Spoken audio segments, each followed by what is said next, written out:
Before I take questions, I want to address the recent addition to the toolbox of enforcement mechanisms available to local law enforcement and state's attorneys, because there seems to be some confusion out there about what this is and what this isn't. So I want to lay out the facts for everyone very clearly. Right now, local law enforcement and state's attorneys are regulating and enforcing the public health restrictions, helping to bring down our infection rate and keep us safe. But they've had limited latitude to do so when local businesses are breaching public health protocols. As I've said since the beginning, it's my strong preference, and that of the Illinois State Police and other law enforcement, that communication and education should be our first tools to encourage compliance. For the vast majority of residents and businesses, that's been very effective. For business owners who have decided to put people at risk by not following our gradual reopening plan, there are a limited set of warnings and then penalties that can be invoked.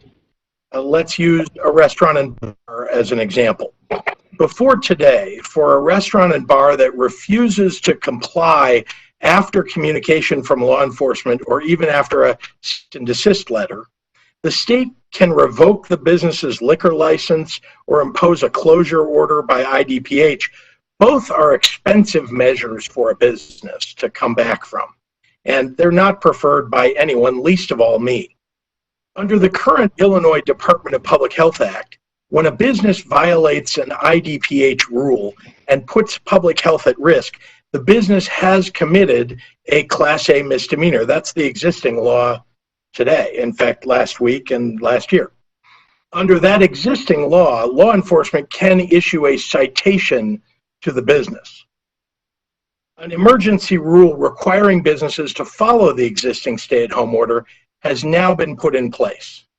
This additional enforcement tool, the citation, causes less harm to a business than a total shutdown or a loss of a license, but gives local governments and law enforcement the ability to do their job. Many other states have enforcement tools like this, but not Illinois, until now.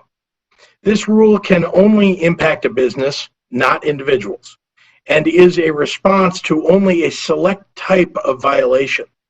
This cannot be used, for example, to regulate individual conduct, like not wearing a face covering. And as with any misdemeanor offense, local officers can use their discretion, and state's attorneys can apply the facts and the law fairly on a case-by-case basis like they do every day. For those businesses operating in the best interests of the health of their communities, nothing has changed. You're part of the 99% of Illinois businesses that are following our gradual reopening plan, a plan that, based on the data, is likely to move all of Illinois into phase 3 and reopen thousands of businesses beginning only 11 days from now. Nothing's changed from the approach that we asked ISP and all local law enforcement to take from the beginning when a business is ignoring the phased approach to reopening. Our first and best option for enforcement is what we've all been doing, relying on Illinoisans to be good neighbors and good citizens, working together to keep each other safe. The strength and compassion of our communities have gotten us this far. And I have every confidence in the people of Illinois that they will carry us through together. Thank you, and now I'd be happy to take any questions from members of the media. Pool reporters, we're going to keep it tight today, so everyone will get about 10 minutes each to ask questions so that we can get to most people from across the state. Elizabeth, we'll start with you.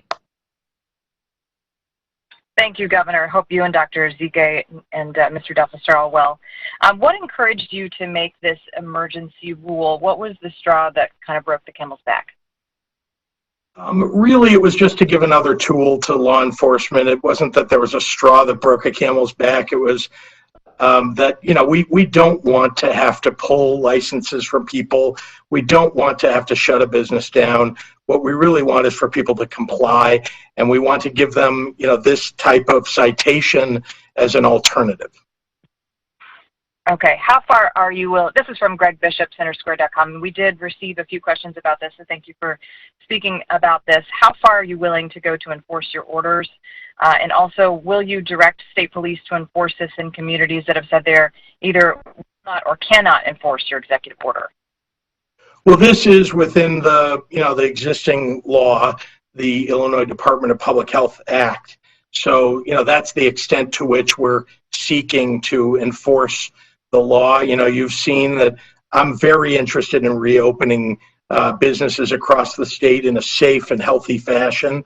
And we're on our way to being able to do that. But there are people who are endangering people in their own communities, and we wanted to be able to give, again, local officials, local law enforcement, the ability to do what they need to do. Craig Wall with ABC7 would like to know if anyone received misdemeanor charges over the weekend, and can you respond to criticism that this is an overreach of your authority? Well, again, this is a citation. You've heard of a traffic citation. This is another kind of citation. I'm not aware of anybody having received one over the weekend.